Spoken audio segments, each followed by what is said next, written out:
Hi guys, this is Tamara from For the Art Productions. This is our new YouTube channel. We also go by FAP, but FAP TV was taken. I'm here with our beloved HR Kaalab, and we're doing a tier list of rom-coms that we both enjoy.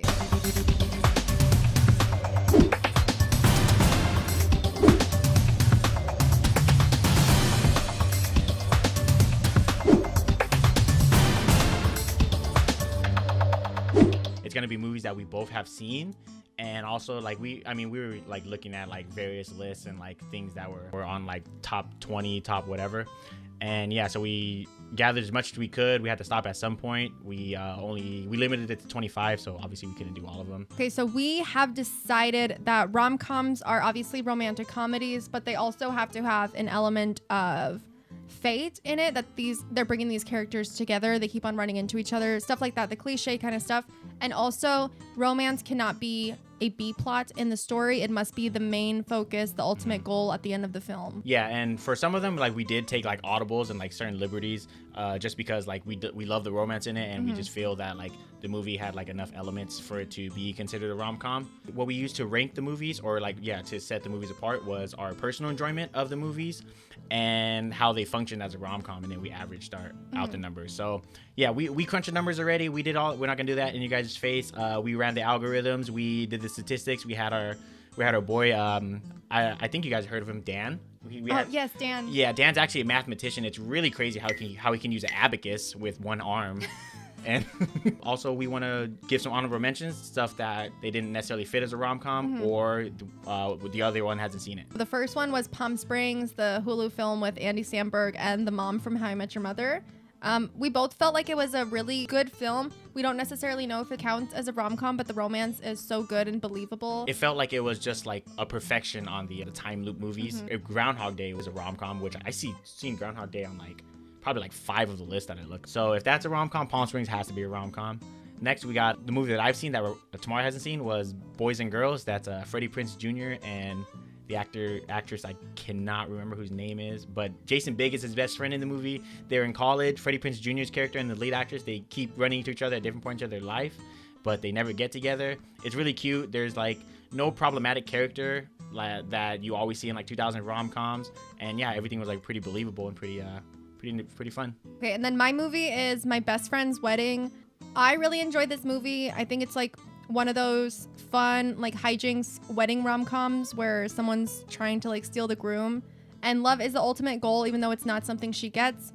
And it's just a really good movie, a movie that makes me upset because I feel like Dermot Mulroney's character leads her on the entire time, and she and Cameron Diaz deserve better. But yeah, great movie. Please watch those, and we're gonna get into our list right now. All right, let's get on to it. First up, we got 10 Things I Hate About You.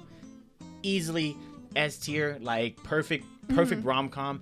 Personal enjoyment was 5 out of 5, and yeah, across the board. Yeah, fives across the board from us. Yeah, it's just a really good movie. It's funny, it sells you on romance, and there's grand romantic gestures, which we all love. It was amazing. My favorite part of the movie was the teacher who called out all the pretentious white people on being privileged and how their problems are so minuscule. Next, we got 13 Going on 30, which is I believe it was an A tier movie, correct? I believe it was A tier. Dan?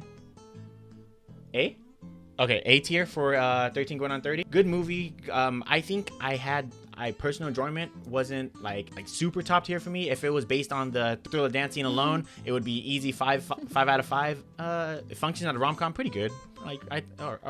Pretty alright. Yeah, I really enjoy this movie, so enjoyability is very high for me. Unfortunately, I don't think it functions as a rom-com in the senses that we know, so it's lower in that scale, so that's why it's not necessarily A+ tier or S tier. Next, we have 17 Again, which I believe also made it to A tier. Yeah, we love age swap movies. We love Hot Young? No. It's no. Cut. We love when hot dads go change down to hot age appropriate teenagers. 17, he's not age appropriate. Zac Efron in real life. But we love movies where people change ages, but even when they change ages, they still want to pursue the person that they really are in love with. Yeah, it was a great movie. Very confusing for the women in the movie, his wife and his daughter. Very problematic in that sense. I hate any age movie where someone is like trying to have an inappropriate relationship with the person who's aged down. Next, we got 50 First Dates. My personal enjoyment, I think it was like I think it was a 3 out of 5, but functions as a rom-com, I believe it was high, like a 4. Yeah, I think it's like a classic rom-com. I also enjoy it a lot because I love Adam Sandler and I love the Beach Boys soundtrack. I think it sells the romance a little bit. A great film. I think it's B tier. In the Adam Sandler cinematic universe, A tier. Was it A tier? Was it A tier? Okay. Yeah, I don't know. Next up, we got a 40-Year-Old Virgin. You know, kind of draws the line of like, is it a rom-com because it's romantic and it's also a comedy, but is it a rom-com? Who really knows? I think that made it kind of low rating for us. Personal enjoyment, I did like the movie. I liked the movie a lot. It's super funny with Paul Rudd and Mindy Collins' character. I love them. I love Seth Rogen in it, and I love I love Kevin Hart's scene in it when he. I don't remember his scene. It's where like they're just like, oh, like I'm hard, like you know, it's like my boy right here crazy. There's someone out there who has it memorized. Dan will do it right here. We're gonna cut the clip in. It's your boy. Yeah, that's my boy, nigga. We rep the same smart tech. You just got fucked up with him. Both y'all niggas gonna get clapped up when I get back. Good job, Dan. Thank you. Yeah, B tier, right? Yeah. Okay, B tier for. I don't know. I think we're guessing at this point, but I'm fine with us just like. The math, you know. Yeah, we're not the mathematicians. We said this already. Dan is. Yeah. He's our producer for the new FAPsters out there. Okay, next we got Adventureland. Comes out of left field. Not necessarily like conventional rom-com in the sense, but you know, we wanted some flavor. I really liked the movie a lot. I think I gave it a 4, but functionality as a rom-com, yeah, it's hard to put it up against like conventional rom-coms, so that made it kind of low. It doesn't have those kind of shenanigans, so I think it scored lower for me on functionality, but I do really enjoy this movie. Yeah, so we'll put it at B. Like if there was like a ranking system, it would probably be like the lowest of B. Next we got Always Be My Maybe. So, unfortunately, I didn't like this movie as much as I wanted to. It was kind of shallow in the sense of like you don't really care if these characters get together too much. It was too much hijink. The way that we said Adventureland doesn't have that many like shenanigans and stuff, this one might have a bit too many gimmicks in it that it felt shallow. Like it doesn't feel like the love is believable or that they're building the love well. And I think it got to A tier in the sense of like, I think because the fact of like the rom-com functionality really brought the movie up. But I'm okay with putting it in B tier. Yeah, I'm also fine with Yeah, that. Dan's gonna have to accept the numbers. Sorry, Dan. Crazy Stupid Love. For me, this movie needs no explanation why it is S tier, why it's just one of the top tier rom-coms to ever exist. But if you need an explanation, there is a twist and they do it perfectly. I love it. All the characters act really well in there. Steve Carell acts his ass off in this movie. He's so good in this movie. Everyone in this movie is hot, first of all. Very hot. Write that down. Every adult in this movie is hot. And there's a Dirty Dancing lift. We get to see Steve Carell try to pick up women. We get hot Steve Carell in this movie. We get Amazing. sexy Steve Carell. Easy S tier. I don't think it got 5 all across the board, but you know, like it had enough to make it in. Yeah, it to the can't S be tier. 10 Things I Hate About You, and that's fine. Yeah, it didn't try to be. You know, it was like an ensemble movie that really did everything right. It worked. Loved it. Next, we got Definitely Maybe. Yeah. Yeah. Same. C tier. We got right here C tier. Kind of bad, but like it's C because of the semi-enjoyable. scaling. Yeah. Next, we got Failure to Launch. I love this movie. Seen it so many times. Matthew McConaughey, Sarah Jessica Parker, and Zoe Deschanel is in this of Is New she? Girl fame. Yeah. and Bradley Cooper's in Is that this right? movie? Yes. Yeah. Great movie. A+. Great movie. Great cast. Next, we got Forgetting Sarah Marshall. I really enjoy this movie. I like this movie a lot. I love it. Diving into just like breakup, not culture, but just, you know, breakup like aftermath and just how like things are toxic and just how like sometimes even though you try your hardest to not be around like your ex or whatever, it just like they get thrown in your face and it sucks. But functionality as a rom-com, there's definitely hijinks and stuff like that, but I think it falls with 40-Year-Old Virgin, where it's like comedy or a comedy movie with romance. I just want to check what Dan is. Forgetting Sarah Marshall, a Judd Apatow film? No! Thank you, Dan. Okay, B tier. Next up, we got another parallel movie, and unfortunately, this time it is the worst one first. So we got Friends with Benefits with Justin Timberlake and Mila Kunis. All I gotta say, worst, no strings attached. It's and they came out the same year, and this one somehow ended up being worse with like higher billed actors, in my opinion. Yeah, exactly. For the time. I mean, I think during the time of this movie, Mila Kunis had got named Sexiest Woman Alive. Yeah. And somehow she still made, like, they made the worst movie. They made a horrible film. Probably not their fault, but... Yeah, I don't even think... Is this butt tier? This is not butt tier. C tier? C tier. I think the rating made it B because it functioned as a rom-com. Yeah. But C tier. C tier. Sorry to Mila Kunis. Next we got, I believe, what is this? It's the she's not that what? She's just not that into you. Just not that He's into just you. not that into you. I really like this movie a lot. Ben Affleck, best character in the whole movie, not the best character in real life. We also discussed that this was one of those like exceptions we made where like kind of only Justin Long's character had like the rom-com plot, and everyone else was kind of just like going through it. Still, B tier. Yeah. Good movie. Good movie. Next up, we got Hitch, the Will Smith classic. Yes! Eva Mendes, beautiful people, amazingly funny, talented actors.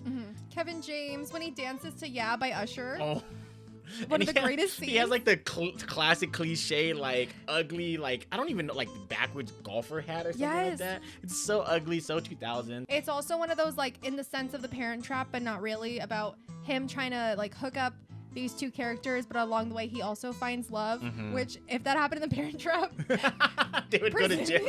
Yeah, I would have to call somebody. All right, A+. Next, we got Knocked Up. Tamara's arch nemesis, Judd Apatow. Personal enjoyment, I liked the movie. Was it a romantic comedy?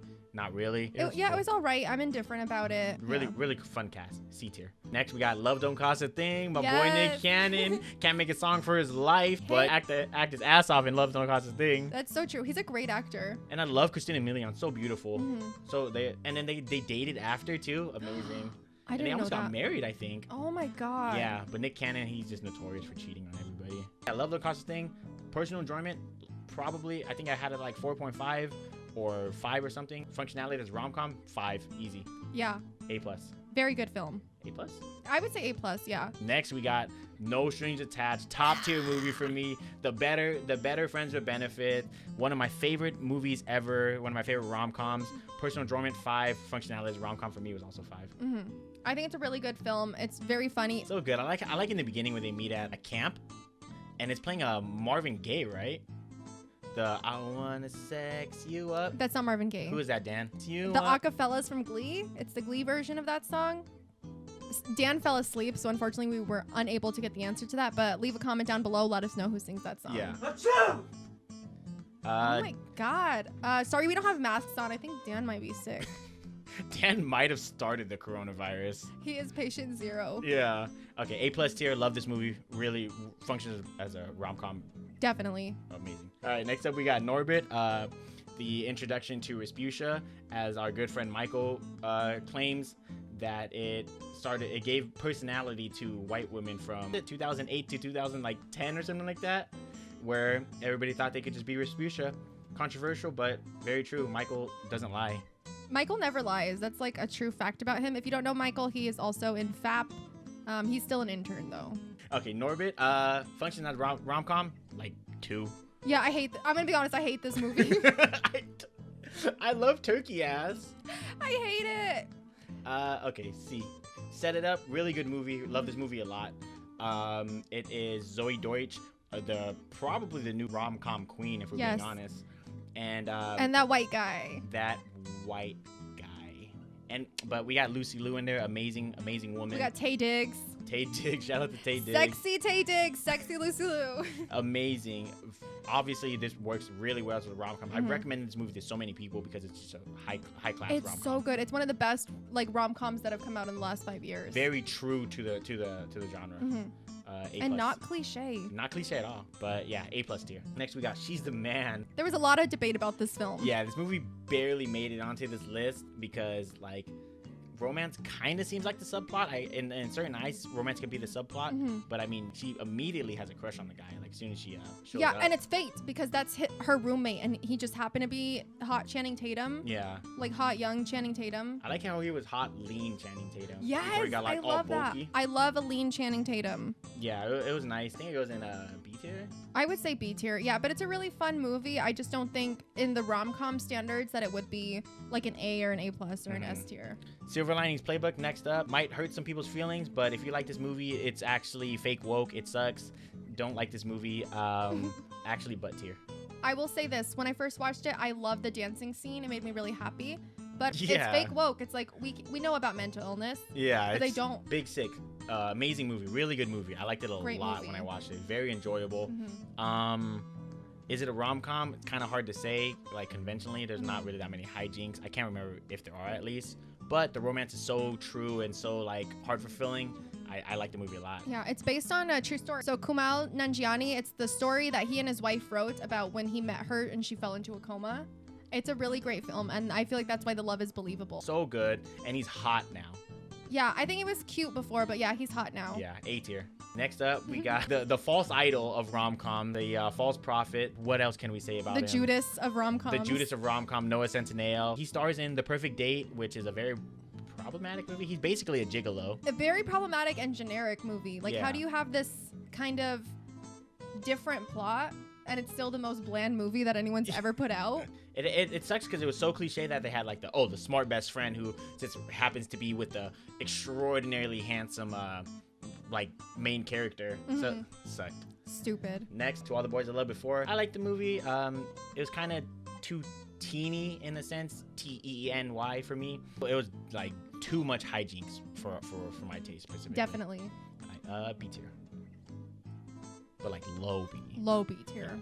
Next up, we got The Wedding Crashers. Enjoy the movie. I really enjoy this movie a lot. It's one of my like most favorite like trash movies, like trashy, Yeah. you know, like crude movies. I don't really like a lot of crass movies. I do really enjoy this one, but there is one scene in particular that I'm like, no! Something bad happens to Vince Vaughn in this movie. What was your personal enjoyment? My personal enjoyment is a 5, regardless, regardless of what happens to Vince Vaughn. My personal enjoyment was a 5. It's a really good movie, and it's a buddy comedy rom-com. I love those. Oh yeah, Rachel McAdams, amazing. Isla Fisher, amazing. Yeah. Christopher Walken, Amazing. Oscar-winning actor Christopher Walken, amazing. But I think it does go in B tier, unfortunately. We'll put it up here. Yeah, it's a high B tier. Here's our list. Let us know what you guys think. Let us know if you're gonna crucify us, and hope you guys liked it. Yeah, I hope you liked the video. You can find probably more videos similar to this and possibly sketches and weird stuff like that on the FAP YouTube channel. We're called For The Art Productions. Our Instagram handle is at @for_the_art productions. Sorry, it's a mouthful. Caleb, do you want to plug your social media? No. Okay, guys, thank you for coming to the video.